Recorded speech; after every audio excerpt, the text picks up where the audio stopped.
Thanks for coming out. My name is Jessie White. I'm reading, you're tall, Sam, All Over and In. There was a breeze, or at least the promise of one. Only a little wet was in the air, and the sun was, for the moment, kind. The mama sat, cross-legged, in her wicker rocking chair. Several books surrounded her. She'd pick up one, read a few pages, turn back a few pages, read a few pages, and put it down. She read with one eye on the words.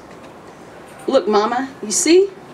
Look how far up I am," the younger boy called from an oak tree, having twisted himself in its branches.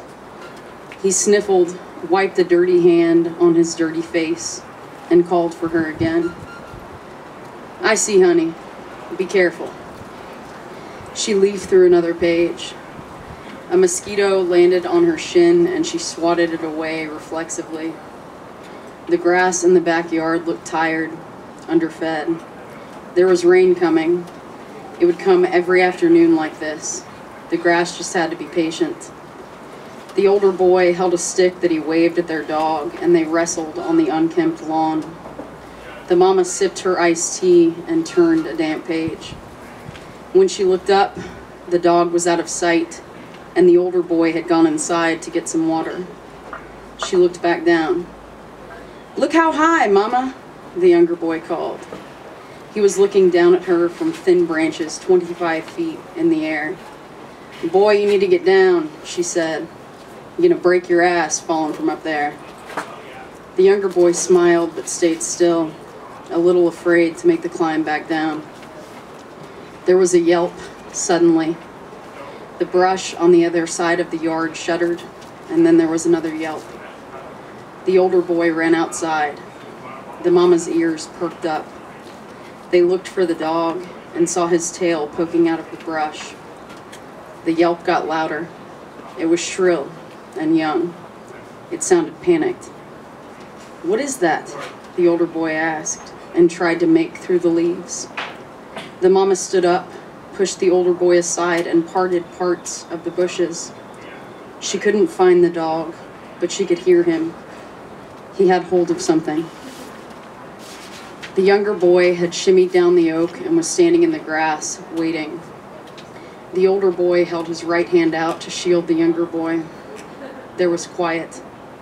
They all looked at one another and called for the dog. He growled, and they heard a tiny cry. The dog ran out of the brush with the creature in his jaws. He ran almost in circles, looking for a place to tear it apart. "The fuck?" the mama asked. The boys looked on. "The fuck's he have?" she asked again, and ran to the dog. She chased him across the yard, back and forth, until he turned and opened his mouth at her feet and walked away calmly. She looked down and saw a baby squirrel, mauled and seizing, and felt a lump in her throat. Both the younger and older boy walked toward her. They saw and stared, and for only a moment she saw and stared too.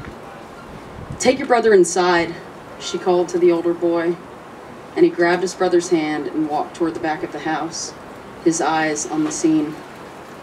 The mama wiped a bead of sweat off her brow and grabbed a log from the pile the older boy had chopped for the fireplace. She looked at the trembling creature, at the red and pink all over and in him, and closed her eyes while she lifted the log above her head. She opened one, only just, as she brought it down, to make sure. She heard the skull crack and winced. The younger boy had gotten loose from the older and watched from inside. The older boy had closed the swinging door from the kitchen to the dining room with the picture window and shut his eyes toward the icebox. The younger boy turned away and began to weep. The mama saw her boy's figure turned against the window and hurried to the shed. She grabbed a shovel and the wheelbarrow. She scooped up what she had done, and the dog sniffed around it. She opened the backyard gate and wheeled the barrow down the driveway, across the street, beyond their boathouse with the peeled white paint and no boat. She lowered the barrow from the grass into the embankment carefully and turned the barrow over. She covered the remains with fallen moss and leaves, and her bottom lip quivered slightly. She tried to start back up the embankment, but stopped and sat on the branch of an oak tree so low to the ground it nearly was it. She took a deep breath she couldn't catch. "Stop crying, you're being a little bitch," the mama heard the older boy say to the younger as she opened the back door. She raised her eyebrows, and the older boy immediately lowered his eyes in response. "Carry your ass to your room," the mama said as he had already begun to skulk away. She patted the top of the younger boy's head as he continued to wail. She played with his hair softly, and he wrapped his arms tightly around her waist as she repeated, "It's okay, it's all right," to him, until his cries were no more than a heave. He loosened his grip on her, and she moved a couple of paces to turn the back porch light on. The mama saw the lines on the younger boy's face that his tears had made through the dirt. "Wash your face, baby," she said. He gathered up some dish soap from the kitchen sink and ran his face under the faucet. "You need to go feed your dog now," she said quietly to the younger boy. "I'm not feeding him," the boy said. "I'm never feeding him again." "Is that so?" the mama demanded, more than asked. "You think he understands what he did?" "He did what he was meant to, what felt natural." The mama looked at the boy's eyes. The boy looked down. "You think starving your own goddamn dog till he howls all night and day is gonna make you feel less sad about it?" "I don't care," he said. "Boy, I know you know better than that." The younger boy rubbed his big toe in circles on an invisible smudge on the tile for a few seconds before walking outside. The mama lay in bed, sweaty with sleep she couldn't reach. The box fan to the left of the bed swirled with a muted consistency she tried to let help her. She closed her fluttering eyelids.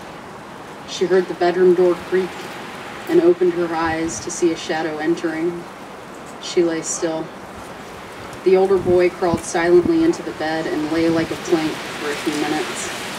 The mama waited, then slid over to him and put her arm around his shoulder. He began to whimper. The mama rubbed his back and repeated, "It's okay. It's all right." The older boy looked up at her and said in an almost man's voice, "You know I wanted to, too." The mama held him tight. "I know you did." Thank you.